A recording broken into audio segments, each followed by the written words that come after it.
जिज्ञासु मित्रों, बहुत बहुत अभिनंदन है, स्वागत है आप सभी का दिव्य सृजन में। प्रत्येक दिवस की भांति आज फिर हम यहाँ पर लाइव चर्चा का कार्यक्रम शुरू कर रहे हैं और आज का जो विषय है आप लोगों के प्रश्न पर है, क्या मृत्यु के बाद सूक्ष्म लोक में योग साधना कर सकते हैं। आज हम इस विषय पर चर्चा करेंगे कि क्या मृत्यु के बाद सूक्ष्म लोक में योग साधना कर सकते हैं। देखिए, मृत्यु के बाद मनुष्य के कर्म संस्कार कहने का मतलब उसकी जो भावनाएं हैं, उसकी जो वृत्तियां हैं। अभी किसी ने यह भी प्रश्न किया कि अगर भावनाओं के अनुसार अगर हमें अगला जन्म होगा या हमें कुछ आगे की यात्रा होगी तो कर्मफल का क्या हुआ। इसका मतलब कर्मफल अभी समझ में नहीं आया है, तो ऐसा प्रश्न भी नहीं बनेगा। कर्म का सबसे पहला रूप ही भाव है। कर्म 3 प्रकार से होगा, मनसा वाचा कर्मणा। मन से, वाणी से, कर्म से, ऐसे होगा। तो कर्म फल के अनुसार ही सब चलेगा और सबसे पहला कर्म भावनाओं से ही होता है। तो इसीलिए भाव के अनुसार मनुष्य की गति आगे बढ़ेगी। तो प्रश्न है कि वह योग करेगा कि नहीं करेगा, योग साधना करेगा कि नहीं करेगा।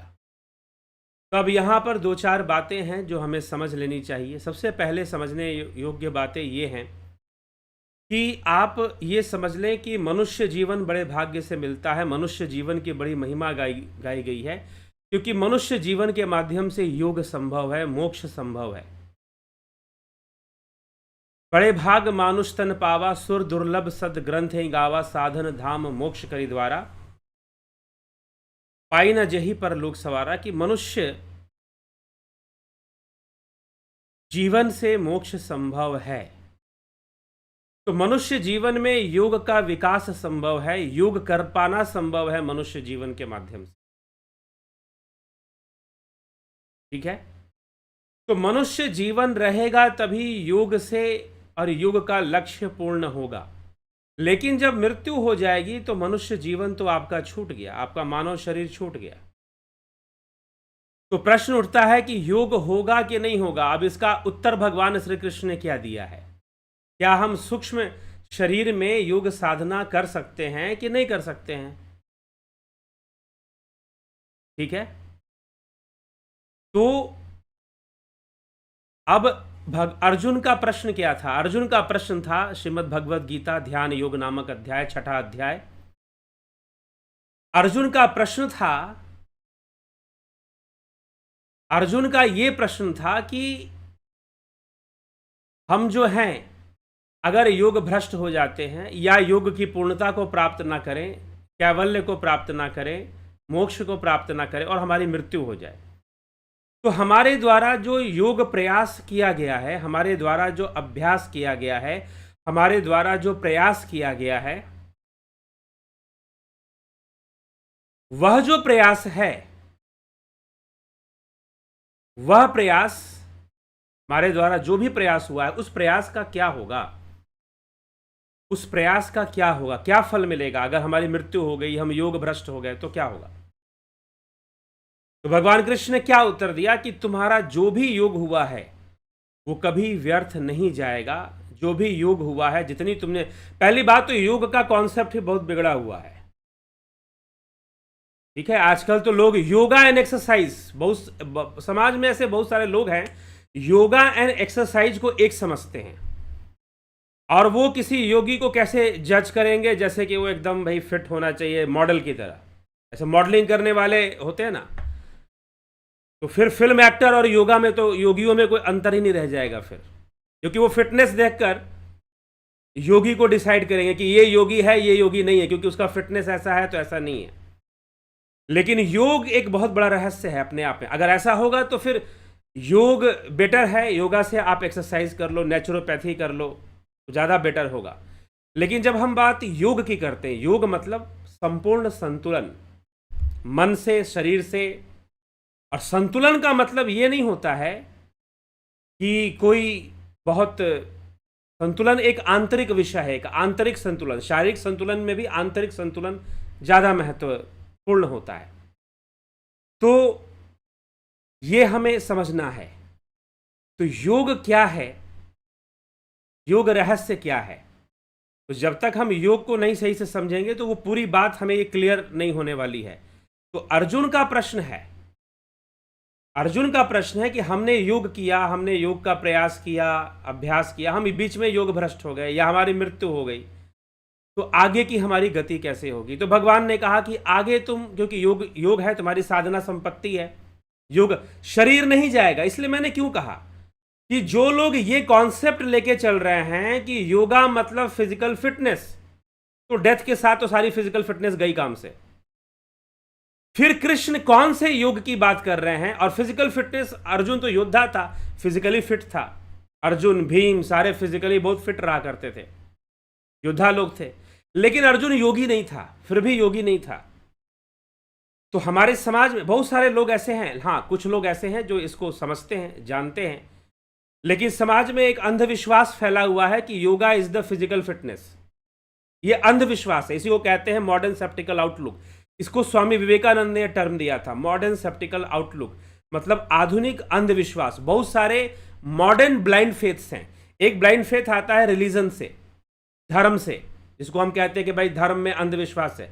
लेकिन एक अंधविश्वास आता है मॉडर्निटी से, आधुनिकता से। ठीक है, जैसे मैं एक बात बोलता हूं, टैटू बनाना। आज से 25 साल पहले जब लोग टैटू करवाते थे तो लोग कहते थे कि अरे ये बैकवर्ड आदमी है, टैटू करवाता है।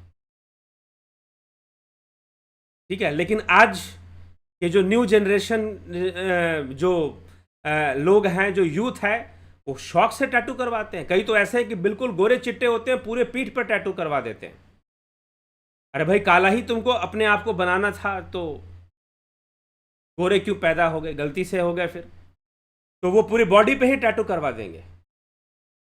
अब क्या है, हम उनको बैकवर्ड नहीं कहते, वो कहते हैं वी आर मॉडर्न। तो मॉडर्निटी एक ब्लाइंड फेथ लेकर आती है, आधुनिकता भी। जब आप without reason, without knowing the scientific reason, बिना साइंटिफिक वैज्ञानिक कारण को बिना जाने जब आप किसी चीज को फॉलो करते हो, चाहे वो मॉडर्निटी हो, चाहे वो रिलीजन हो, चाहे वो धर्म के क्षेत्र में कुछ हो रहा हो, चाहे आधुनिकता में कुछ हो रहा हो, तो फिर आप निश्चय ही अंधविश्वासी हैं। ब्लाइंड फेथ उसको कहा जाएगा, मॉडर्न सेप्टिकल आउटलुक। स्वामी विवेकानंद ने इसलिए कहा कि समाज में एक आधुनिक अंधविश्वास का प्रचार होता जा रहा है, बढ़ता जा रहा है, और आने वाला समाज इससे ग्रसित होगा, और हो गया। वर्तमान में हम देखते हैं उसको। तो इसीलिए अर्जुन को जो योग सिखाया जा रहा है, वो योग कौन सा है? अर्जुन को जो योग सिखाया जा रहा है, अब बहुत सारे योगी हुए। अब योगानंद परमहंस, अगर आप उनकी फिजिकल बॉडी को देखेंगे तो आप कभी नहीं कहेंगे कि वो क्या योगी कैसे हो सकते हैं। लेकिन वो सिद्ध योगी थे। एनर्जाइजिंग एक्सरसाइज उन्होंने दिया था, फिटनेस के लिए दिया था, और फिर बाद में जो है ध्यान, समाधि, वो सब तो था ही। खैर, वो सब तो उसमें भरा पड़ा है योगानंद परमहंस के विचारधारा में। तो हमें, लेकिन उनका अगर आप खुद का शरीर देखोगे उनका, तो आपको लगेगा कि अगर ये बहुत योगासन करते हैं तो इनका शरीर ऐसा क्यों है, इतना स्थूल क्यों दिखाई दे रहा है। तो योग एक संतुलन है जो कि योगी बनाकर चलता है प्रकृति के साथ। और जो ये आर्ट ऑफ बैलेंसिंग को सीख लेता है, आर्ट ऑफ लिविंग को सीख लेता है, दैट इज योगी।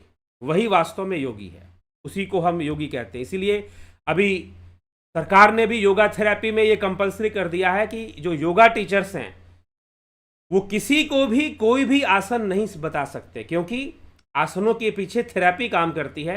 ये पता होना चाहिए कि कौन से आसन करने का क्या प्रभाव पड़ेगा। और हर व्यक्ति की अपनी बीएमआई होता है, किसी का हाइट कम है, किसी की हाइट ज़्यादा है, तो उसके अकॉर्डिंग उनको आसन करने होते हैं। और आसन होते भी वैसे ही हैं, सबके लिए सब कुछ नहीं होता है। हठ प्रदीपिका ग्रंथ में, हठ योग के ग्रंथ में काफी अच्छे से इन बातों को समझाया गया है।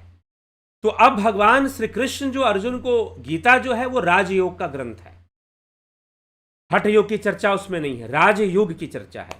तो राजयोग, दो पार्ट है योग में, एक है हठ योग और एक है राजयोग। इस पर चर्चा मैं पहले भी कर चुका हूं। तो हठ योग के अंदर जो है घटस्थ योग, घेरंड संहिता के अंतर्गत घटस्थ योग, शरीर का योग, शरीर के लिए, ताकि आप शरीर को एक ऐसी संतुलन की अवस्था में ले आएं और शरीर को ऐसी संतुलन की अवस्था में आप रखें जिससे कि आपका जो शरीर है, आप जब ध्यान करें तो, क्योंकि शारीरिक व्यवधान आते हैं, अगर आपका शरीर संतुलन में नहीं रहेगा तो बहुत सारे शारीरिक व्यवधान फिर आने शुरू हो जाते हैं। तो उन व्यवधानों को कम करने के लिए हमें योग आसन करना चाहिए, लेकिन यह ध्यान रखना चाहिए कि योग आसन करना कोई शक्ति प्रदर्शन नहीं है। कुछ बीमारियों में, जिनको हाइपरटेंशन या ब्लड प्रेशर्स वगैरह हैं, उनको बहुत सारे आसन नहीं करने चाहिए, इसका नॉलेज होना चाहिए। Then you are knower of yoga. आप अगर सिर्फ योगासन का प्रदर्शन कर देते हैं और आप कहते हैं कि मैं योगा जानता हूं, नहीं, आप योग को नहीं जानते। आप नहीं जानते कि योग क्या है। आप बहुत टेढ़े मेढ़े आसन करके दिखा देंगे, आप शीर्षासन कर लेंगे, आप ये कर लेंगे, वो कर लेंगे। तो अगर आप ये कहेंगे कि मैं हठ योग जानता हूं, नो, आप हठ योग नहीं जान रहे। ठीक है, आप हठ योग अभी नहीं जान रहे कि हठ योग क्या चीज है। ठीक, तो व्यक्ति का शरीर कैसा है, उसकी शरीर की व्याधियां कैसी हैं, उसके अनुकूल आपको पता होना चाहिए कि इस प्रॉब्लम में ये आसन करना है, ये आसन नहीं करना है। तो जाकर आप एक योगा, समझिए कि आप योग के, तो योगा टीचर कोर्स अभी हमने, जो अभी मैंने आपको दिखाया, योगा टीचर कोर्स के बारे में हम लॉन्च कर रहे हैं। इस कोर्स को 11 अक्टूबर से ये शुरू हो जाएगा, इस पर क्लासेस स्टार्ट हो जाएंगी। 5 महीने का ये कोर्स है, theory and practical, preparation for YCB, yoga certification board जो एग्जाम लेती है। वास्तव में ये क्या है, योगा सर्टिफिकेशन बोर्ड जो एग्जाम लेती है, थ्योरी और प्रैक्टिकल में लेती है, उसकी तैयारी करवाई जाती है। ठीक है, तो एक योगा टीचर को पता होना चाहिए कि आसन, अब किसी को हाइपरटेंशन है, अगर उसको शीर्षासन करवा दो, बेचारे की जिंदगी खतरे में आ सकती है।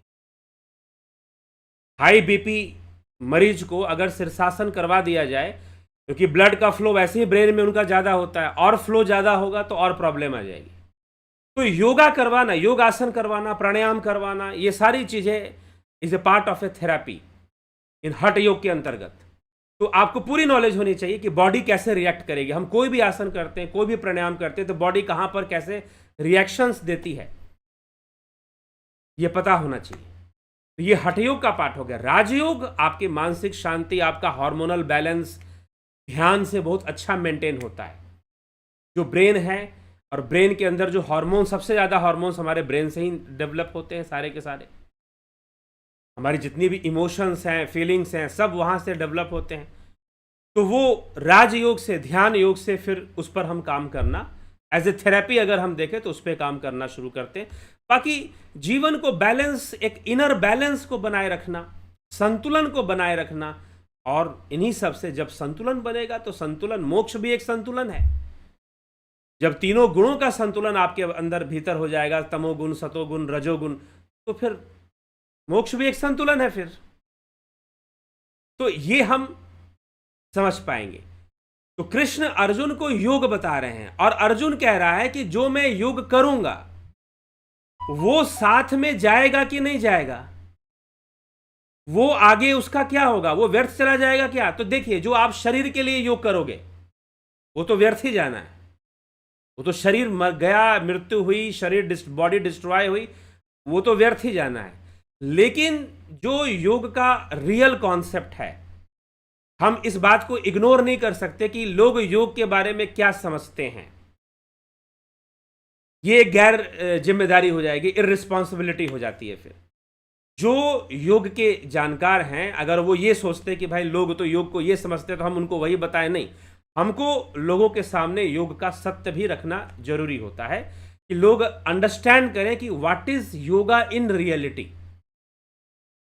योग क्या है, वैसे योग से योगा बन गया है अंग्रेजी में, तो योग क्या है इन रियलिटी, योग क्या है, ये समझाना, ये बताना एक जिम्मेदारी है। और वो चीज पूरे जीवन के लिए, योग एक कंप्लीट जीवन शैली है। हम कहें कि योग सिर्फ आंखों की रोशनी बढ़ाने का नाम योग है, पेट को कम करने का नाम योग है, अगर हम ये योग की परिभाषा लेके चलते हैं तो हम मिसगाइडेड हैं। इन रियलिटी हम मिसगाइडेड हैं। ठीक है, इसीलिए हठ प्रदीपिका ग्रंथ में स्वात्माराम जी ने, जो कि नाथ संप्रदाय से थे, उन्होंने हठ योग, बाद में हठ योग की एक निंदा सी उन्होंने की है। क्यों निंदा की है? क्यों कहा है कि जो हठ योग करके राजयोग नहीं करता है वह जो है योगी है ही नहीं? क्योंकि जो वास्तविक लक्ष्य था योग का, उसको पूर्ण करना उसका उद्देश्य नहीं है। उसका उद्देश्य था सिर्फ पेट को कम कर लेना, आंखों की रोशनी बढ़ा लेना, ये कर लेना, वही थकता है, तो वो योग भी नहीं हुआ फिर।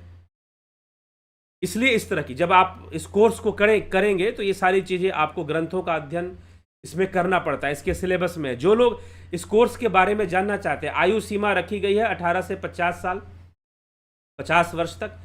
एलिजिबिलिटी इसकी कुछ होगी, मैं आपको और डिटेल में इसके बारे में बाद में बताऊंगा। तो अर्जुन को कौन से योग की चर्चा की गई और अर्जुन किस योग के बारे में पूछ रहा है कि हम योग साधना मृत्यु के उपरांत सूक्ष्म लोक में कर पाएंगे कि नहीं? तो भगवान सीधा उत्तर देते हैं कि तुमने जितनी भी साधना की है, जितने योग संपत्ति, साधना संपत्ति इकट्ठी की है, वो व्यर्थ नहीं जाएगा। और अगर अच्छी संपत्ति है तुम्हारे पास, योग साधना अच्छी हुई है, उसके पुण्य फल के वशीभूत तुम स्वर्ग में भी जाओगे, देवता बनकर रहोगे, और फिर तुम पृथ्वी पर योग करने के लिए दोबारा जन्म लोगे, श्रीमानों के घर में जन्म लोगे, योगी श्रीमानों के घर में, जो आध्यात्मिक प्रवृत्ति के लोग हैं और संपन्न भी हैं, उनके घर में तुम जन्म लोगे और अपनी योग साधना को आगे बढ़ाओगे। तो अब इसका मतलब क्या निकलता है? इसका अर्थ क्या निकलता है? इसका अर्थ यह निकलता है कि तुम्हें योग करने के लिए जन्म लेना पड़े, अर्थात मनुष्य जीवन में दोबारा योग करने के लिए आना पड़ेगा। योग को पूर्ण करने के लिए मनुष्य जीवन में दोबारा आपको आना पड़ेगा। जब आप मनुष्य जीवन में आएंगे तभी आपका योग पूर्ण होगा, नहीं तो योग की पूर्णता आपको नहीं मिलने वाली। ठीक है, योग की पूर्णता आपको नहीं मिलने वाली। तो योग की पूर्णता कब मिलेगी? जब आपको मनुष्य जीवन और योग का संबंध है। आपको योग की पूर्णता प्राप्त करने के लिए मनुष्य जीवन में आना पड़ेगा, मनुष्य शरीर धारण करना पड़ेगा। तो अब इसका अर्थ यह हुआ कि सूक्ष्म शरीर से सूक्ष्म लोक में मृत्यु के बाद हम योग साधना कर सकते हैं या नहीं कर सकते? तो इसका मतलब हुआ नहीं कर सकते। अगर कर सकते तो भगवान कहते कि भाई तू देह त्यागेगा और सूक्ष्म शरीर में जाएगा, वहां पर अपनी योग साधना को पूर्ण कर लेना, वहां अपना योग बढ़ा लेना।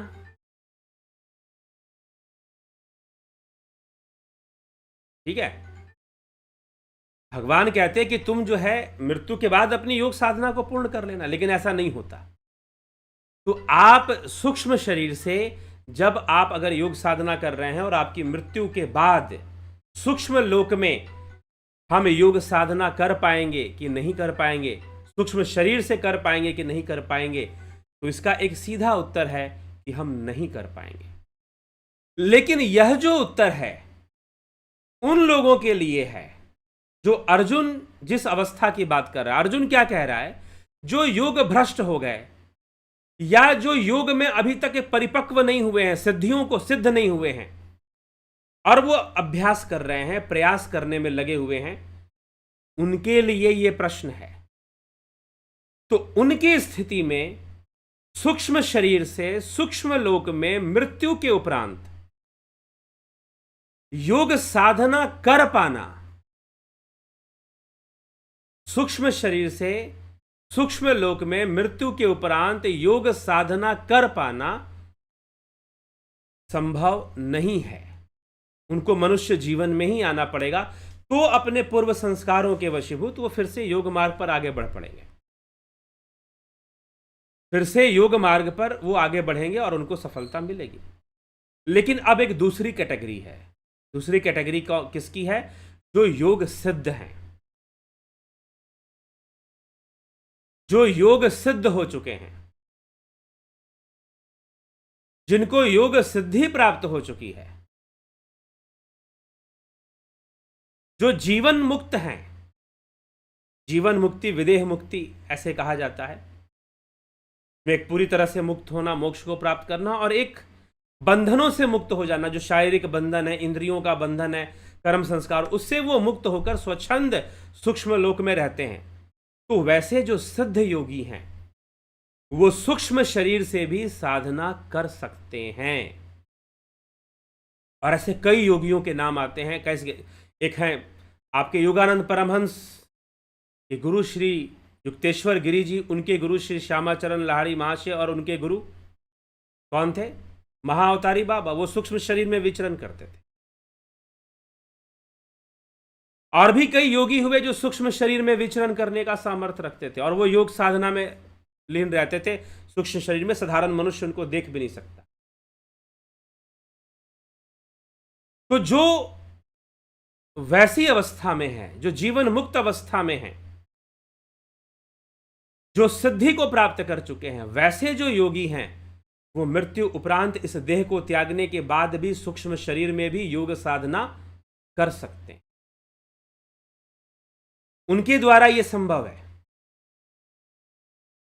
कि मृत्यु के उपरांत योग साधना हो सके। तो ये उनके द्वारा संभव है, उन योगियों के द्वारा जो सिद्ध योगी हैं और जो सूक्ष्म जगत के रहस्य को भली भांति समझ रहे हैं।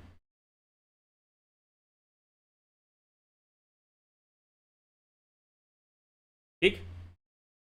सूक्ष्म जगत के, सूक्ष्म शरीर के रहस्य को भली भांति समझ रहे हैं। तो हम इस बात को समझे कि तो जो सिद्ध योगी हैं, जिनका जो जागृत हो चुके हैं, जिनकी अवेकनिंग हो चुकी है, जो चेतना को जान चुके हैं, कॉन्शियसनेस को समझ चुके हैं, तो वो निश्चय ही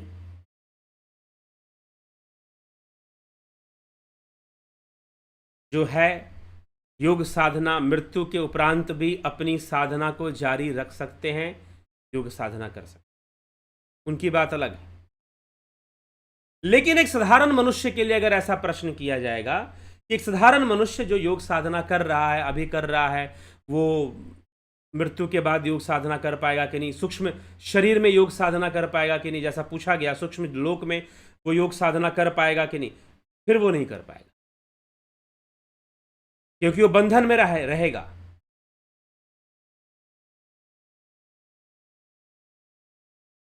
ठीक है? फिर वो बंधन में रहेगा।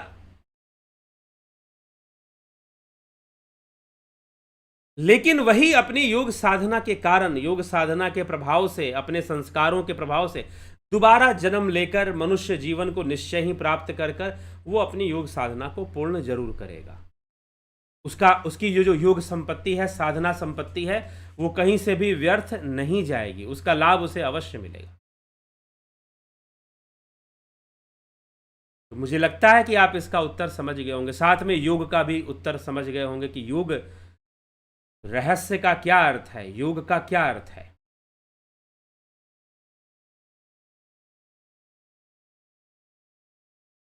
ठीक? ये चीज है। और यहां पर जो दिव्य सृजन में जो हमारा फोकस होता है वो साइकोलॉजिकल, मनोवैज्ञानिक और ध्यान योग पर अधिक होता है कि मनुष्य को जो आवश्यकता है उस चीज की, देखिए आवश्यकता क्या समझ रहा है वो, और है क्या चीज। कई बार लोगों को ये बात समझने में उम्र बीत जाती है कि हमें चाहिए क्या था और हम चाहते क्या थे। इसलिए मुझे कई लोग कहते हैं कि आपके ये जो वीडियोस हैं मुझे पहले क्यों नहीं मिले, पहले मिल गए होते तो मैं बहुत कुछ अपने लाइफ में सुधार लिया होता। ये डिफरेंसेस क्यों आते हैं? इसलिए आते हैं क्योंकि हमें अपनी जो वास्तव में जिस चीज़ की हमें आवश्यकता होती है, सही समय पर वो हमारी आवश्यकता बन नहीं पाती है। हम किसी गलत चीज़ के पीछे भाग रहे होते हैं और लगता है कि यही हमारी नीड है, और टाइम बीतता है तो फिर पता चलता है कि नहीं, हमें तो यहाँ ये चीज़ चाहिए थी, मिलना हमें ये चीज़ चाहिए था, लेकिन हम ढूंढ कुछ और रहे थे। ये दिक्कत आ जाती है और यहाँ पर मनुष्य धोखा खा जाता है। तभी तो माया जग ठगनी कहा है, माया सबको ठगती है। ठीक है, तो चलिए यह सब विषय है। और ध्यान योग, आप इस रहस्य को, सूक्ष्म जगत के रहस्य को अगर आप अनुभव करना चाहते हैं, जानना चाहते हैं, आज भी ध्यान योग की क्लास लाइव सेशन संडे को चलता है। तो आज है संडे, तो लाइव सेशन आज भी चला ध्यान योग का। और ध्यान योग का यह लाइव सेशन लोगों ने प्रणव साधना करके उसका लाभ उठाया। आप भी इसका लाभ उठा सकते हैं। ध्यान योग का जो कोर्स है, नेक्स्ट जो कोर्स है, वो जो शुरू होगा 20 सितंबर से शुरू होगा, 20 सितंबर से। ठीक है, 2023 20 सितंबर से। Duration 1 month, guided meditation, transcendental meditation, spiritual healing,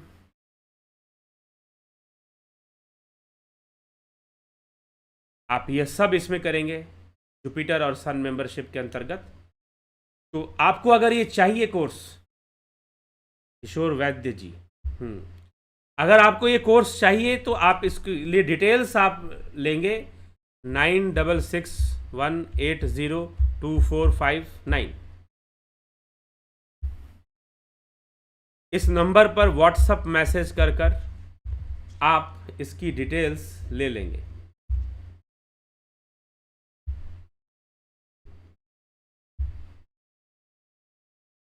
ठीक है,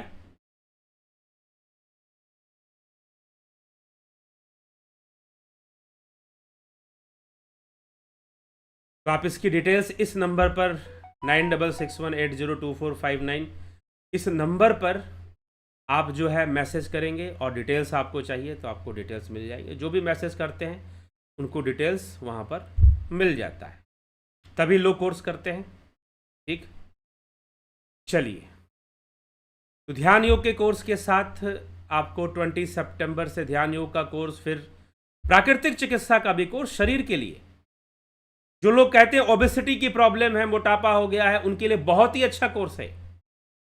मैंने जो है ओबेसिटी पर जो सबसे ज़्यादा प्रभाव, इजी वे में अगर कोई आप कुछ कर सकते हैं, आप जिम जाएं, आप कुछ लोग योगा करते हैं मोटापा कम करने के लिए, लेकिन फिर योगा भी आपको अगर मोटापा कम करने के लिए करना है, जिम की तरह करना पड़ेगा। लेकिन अगर आपको मोटापा इफेक्टिवली कम करना है, मसल्स डाउन करना है आपके, और उसको अच्छे से, क्योंकि पहले तो मुझे लगता है कि मेरा जो अपना एक्सपीरियंस है उसमें प्राकृतिक चिकित्सा सबसे ज़्यादा सहायक होती है। नेचुरोपैथी उसमें सबसे ज़्यादा हेल्पफुल होता है। हाँ, कठिन है, थोड़ी तपस्या इसमें करनी पड़ती है नेचुरोपैथी में, बट इट इज़ हेल्पफुल कि आप इसको कंट्रोल कर सकते हैं। ठीक है, चलिए, तो प्राकृतिक चिकित्सा है, आपको मोटापा कम करना है या फिर आपको स्वस्थ रहना है, बैलेंस बिगड़ा हुआ है आपके शरीर का, तत्वों का इंटरनल बैलेंस भी बिगड़ा हुआ है, डायबिटिक हैं आप, hypertension, high BP, blood related problems है आपको, तो भी आपको काफ़ी सूट करेगा। कई बीमारियों में ये सूट करता है। और साथ में इसमें जो भी वीडियोस हैं उन्हें बताया गया होता है कि किन किन बीमारियों में कौन कौन सी क्रिया इफेक्टिव होगी। इंडियन नेचुरोपैथी जो है वो योग और आयुर्वेद पर ही बहुत हद तक बेस्ड होता है। जो भारतीय प्राकृतिक चिकित्सा है उसको वो थोड़ा अलग ढंग से चलता है। तो ये जो कोर्स है ये भारतीय प्राकृतिक चिकित्सा पर आधारित है। तो प्राकृतिक चिकित्सा आपको स्वतंत्र करती है कि आप अपने ही, only in naturopathy patients becomes doctor. ठीक है, तो ये चीज है। तो ये हमें समझना होगा और समझकर चलना होगा। प्राकृतिक चिकित्सा भी कर सकते। फिलॉसफी आपकी फिलॉसफिकल कॉन्सेप्ट्स को क्लियर करने के लिए है। सांख्य क्या समझा रहा है, क्योंकि ये समझना भी जरूरी है। अगर हमें सनातन धर्म, योग, विज्ञान को, समाज को समझाना है, विश्व को समझाना है, तो एक कंपैरेटिव स्टडी है इसमें। वेस्टर्न फिलॉसफी और इंडियन फिलॉसफी की एक कंपैरेटिव स्टडी इसमें है। अलग अलग वीडियोस उस पर मिलेंगे, वेस्टर्न पर भी मिलेंगे थोड़े बहुत, एक इंट्रोडक्शन उसका भी हो जाएगा, और इंडियन पर भी न्याय दर्शन, सांख्य दर्शन, इन सब पर भी आपको, जो वैदिक दर्शन है, षट दर्शन को वैदिक दर्शन कहते हैं, तो उन सब की व्याख्या भी इस कोर्स में आपको प्राप्त हो जाए। तो एक कॉन्सेप्ट्स आपको मिलने शुरू हो जाएंगे इस कोर्स, ये भी 20 तारीख से शुरू हो जाएगा। अब आ जाइए yoga teacher training course, online preparation for वाईसीबी yoga teacher, yoga certification board, Ayush मंत्रालय योगा सर्टिफिकेशन बोर्ड आयुष मंत्रालय के अंतर्गत काम करता है। और आयुष मंत्रालय जो है, yoga certification board yoga teachers को, योगा मास्टर्स को, योगा इंस्ट्रक्टर को, ये क्या करते हैं, योगा इंस्ट्रक्टर को क्या करते हैं, ये सर्टिफाई करते हैं। सर्टिफाई करते हैं कि भाई हाँ ये योगा टीचर है, इनको उस लेवल की नॉलेज है कि ये योगा टीचर हैं, ठीक है। इनके पास योग की, हालांकि इसमें भी फोकस थेरेपी पे ज़्यादा होता है, लेकिन फिर भी योग का कॉन्सेप्ट आपको क्लियर होना चाहिए कि इन रियलिटी योगा है क्या, योग क्या है, ठीक है। योग करने का मतलब किसी को कुछ भी आसन करवा देने से गड़बड़ हो सकता है, क्योंकि कई बार योग को लोग परफॉर्मेंस, मतलब कि एक प्रेजेंटेशन के रूप में देखते हैं। तो योगा एज ए स्पोर्ट्स की एज लिमिट होती है, आप हर एज में स्पोर्ट्स नहीं कर सकते, इसलिए क्रिकेटर लोग कितनी जल्दी रिटायर होते हैं, कितने कम उम्र में रिटायर होते हैं। जितने भी स्पोर्ट्स के हमारे जो गवर्नमेंट रूल्स हैं, वो एक एज लिमिट में ही आप स्पोर्ट्स में कर सकते हैं। तो योगा एज ए स्पोर्ट्स, तो जब स्पोर्ट्स की बात आती है तो उसकी एज लिमिट होती है फिर, लेकिन योगा टीचर की कोई एज लिमिट नहीं होती। योगा टीचर जो बारीकियों को समझता है, जानता है,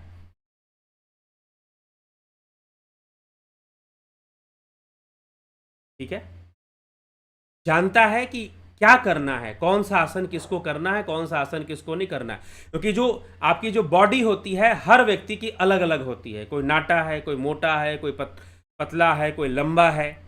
अब कई बार क्या होते हैं कि हाथों की साइज अलग अलग होती है।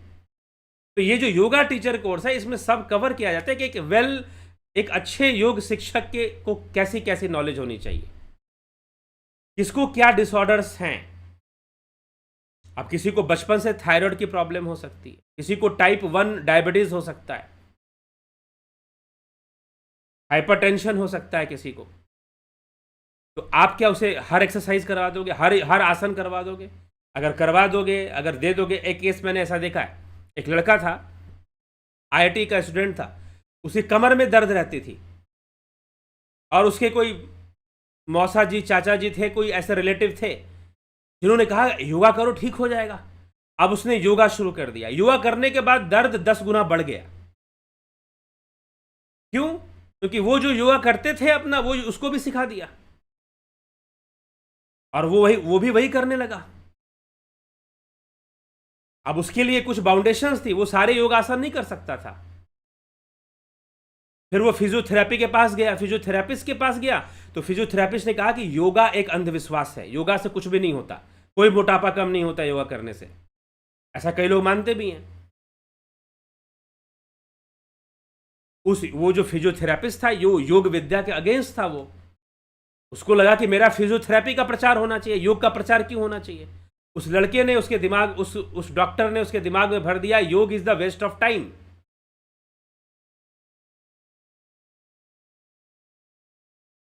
ठीक है, तो हमें यह बात समझनी होगी कि योग क्या है।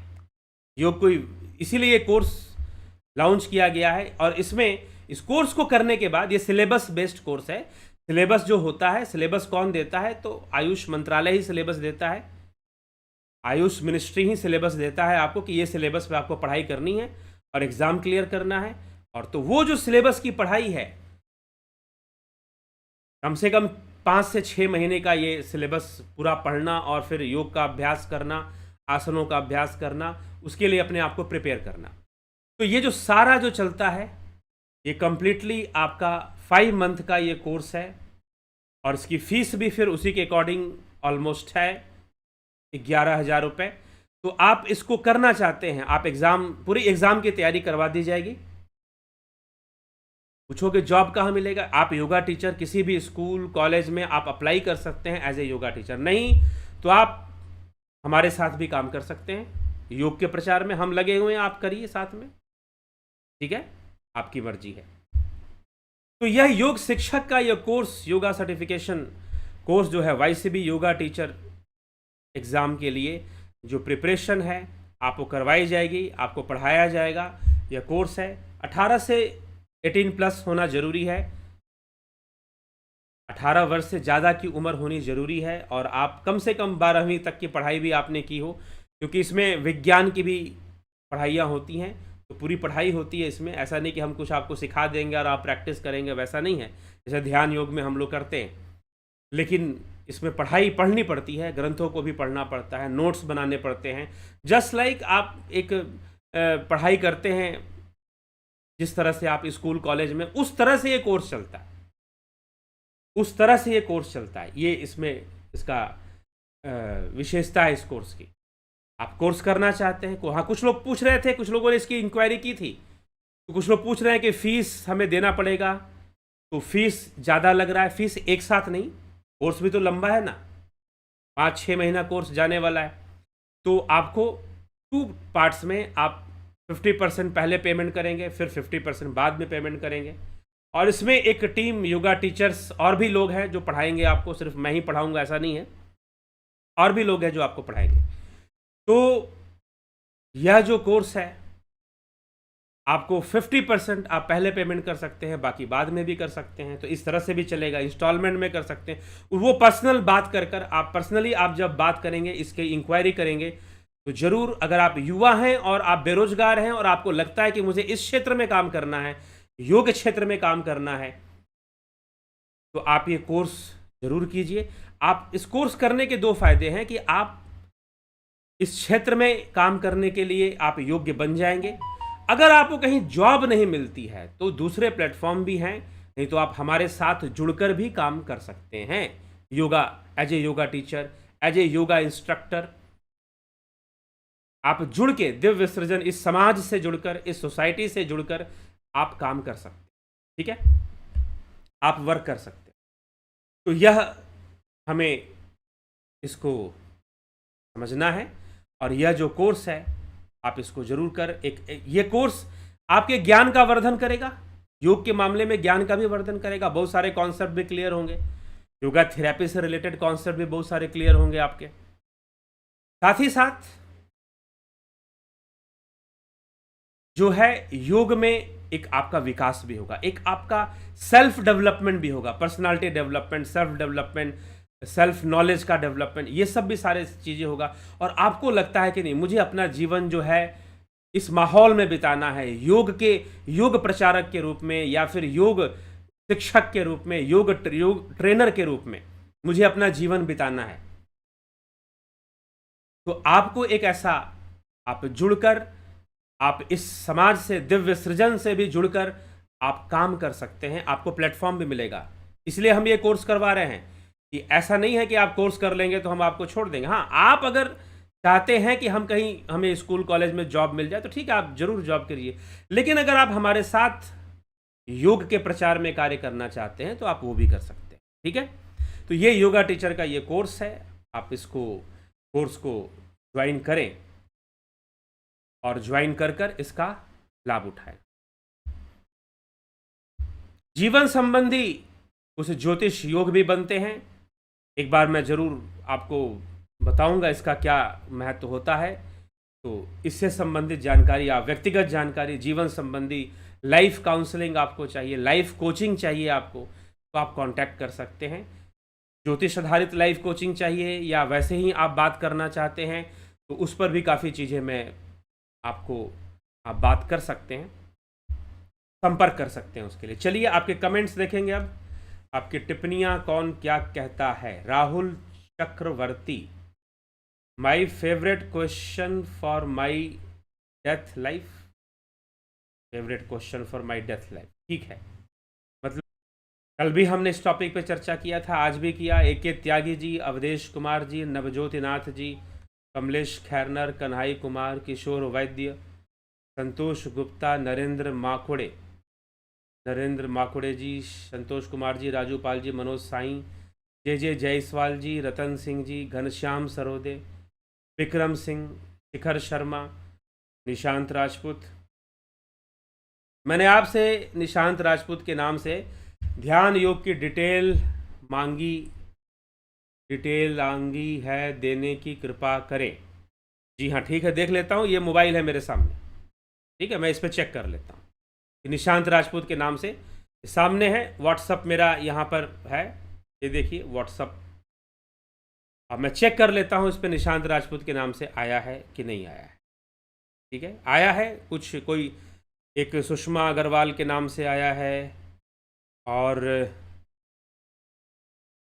सतीश शर्मा के नाम से एक क्वेरी आई है। ठीक है कि भाई ध्यान योग के बारे में मुझको बताइए। निशांत जी, आप ऐसा कीजिए कि आप अभी कमेंट में अपना नंबर, व्हाट्सअप नंबर लिख दीजिए, हम आप उसको उस पर भेज देंगे।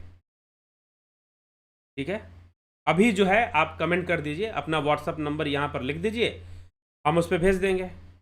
टेलीग्राम में चेक करें, टेलीग्राम चेक करें तो उसमें भी नहीं दिखाई दे रहा कोई।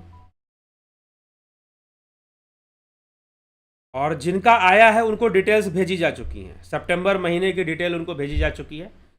जिनका आया है, अभी कोई ऐसा व्यक्ति नहीं दिख रहा मुझे जो कि जिसने क्वेरी की हो और उसको डिटेल ना भेजी गई हो। ठीक है, अभी तो कोई ऐसा लिस्ट में हमको ना दिख रहा है, नहीं दिख रहा है। अगर नहीं दिख रहा है तो आप एक बार दोबारा व्हाट्सएप पे मैसेज कर दीजिए, नहीं तो यहाँ पे व्हाट्सएप नंबर दे दीजिए। अगर आपको कोई प्रॉब्लम ना हो तो आप अपना व्हाट्सएप नंबर यहाँ दे दीजिए, हम जो है यहाँ आपको वो करके भेज देंगे, ज़रूर भेज देंगे। ठीक है, इसमें कोई दिक्कत वाली बात नहीं है। हाँ, लेकिन हमारे इस व्हाट्सएप लिस्ट में जो है वो नहीं दिख रहा है कि निशांत राजपूत के नाम से कोई क्यूरी आई हो। तो आप अपना नंबर दे दीजिए, टाइप कर दीजिए कमेंट में अभी। ठीक है, चलिए। जे जायसवाल, राहुल तिवारी जी, माधुरी कोले जी, सविता नायक जी, श्वेता राय सिन्हा, सतीश मास्टर, अमन कुमार, विष्णुचंद्र मौर्य, राम गोपाल जागीर, राम विलास जी, कुमाना राम जी, ईशा, अमन कक्कर, हिम सुनार, राम प्रकाश, विमला शाह जी, विनोद सूद जी, पोस्ट प्रकाश शर्मा, भीखू कुचाड़िया जी, दयानंद जी, बहुत बहुत अभिनंदन है। जगत नारायण जी, बहुत अभिनंदन। ज्ञानंद जी, योगेंद्र पंडित जी, गंभीर शाह जी, योगेश खैरनर, दीपक शर्मा, आशा राय, रानी जलाराम, राइका, सीताराम माली, हसमुख खुंट, भगवती पटेल, राहुल चक्रवर्ती, किशोर वैद्य जी, बहुत सुंदर उत्तर देने के लिए बहुत धन्यवाद। जी हाँ, उत्तर यही है इसका कि जो साधारण मनुष्य है उसकी योग साधना सूक्ष्म शरीर में नहीं हो सकती, लेकिन जो सिद्ध पुरुष हैं उनकी जरूर होती है। स्वामी भक्त देव शुभयोगी, रहस्य सपनों का, प्रेम सागर यादव, श्वेता राय सिन्हा जी। जीवन मुक्त अवस्था से मोक्ष की प्राप्ति भी क्या सूक्ष्म शरीर द्वारा योग करने से? हाँ, जो सिद्ध योगी हैं उनके लिए हम ऐसा कह सकते हैं, साधारण मनुष्य के लिए नहीं कह सकते। ठीक है, जो सिद्ध योगी हैं उनके लिए हम ऐसा कह सकते हैं, लेकिन फिर भी वो शरीर धारण करते हैं। जो सिद्ध योगी हैं, जो जीवन मुक्त हैं, वो भी शरीर धारण करते हैं। और फिर जो भी उनका अपना नियम है, उससे वो अपना ध्यान योग के माध्यम से, समाधि के माध्यम से देह का त्याग करते हैं। जैसे महाअवतारी बाबा, वो शरीर भी हो जाया करते थे, फिर सूक्ष्म भी हो जाया करते थे।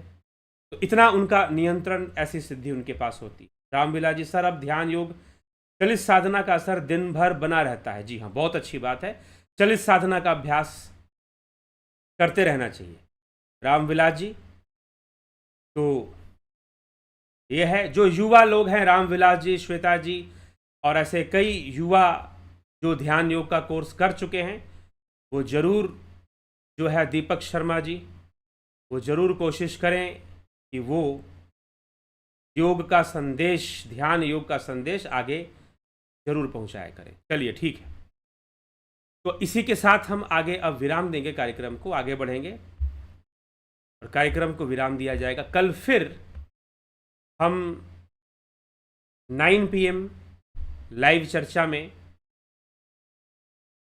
हम जुड़ेंगे और आगे के विषय पर, किसी अन्य विषय पर, अनेकों विषय हैं अभी चर्चा के लिए, तो आगे के विषय पर हम चर्चा करेंगे। अनेकों रहस्यमय विषय हैं मानव जीवन से संबंधित। कई लोग कई तरह के प्रश्न पूछते हैं, तो उस पर हम चर्चा अवश्य करेंगे, क्योंकि वो जरूरी प्रश्न होते हैं, योग से संबंधित होते हैं, उन पर चर्चा करना भी अनिवार्य हो जाता है, जरूरी होता है। तो चलिए ठीक है, बहुत बहुत आभार आप सभी का, सभी को ओम तत्सत। कल फिर मिलते हैं 9 PM लाइव चर्चा में। आपको कार्यक्रम अच्छा लगता है कि हाँ, मनुष्य को ये बातें समझनी चाहिए, जाननी चाहिए, तो आप वीडियोस को जरूर शेयर किया करें। बहुत बहुत आभार। ओम तत्सत।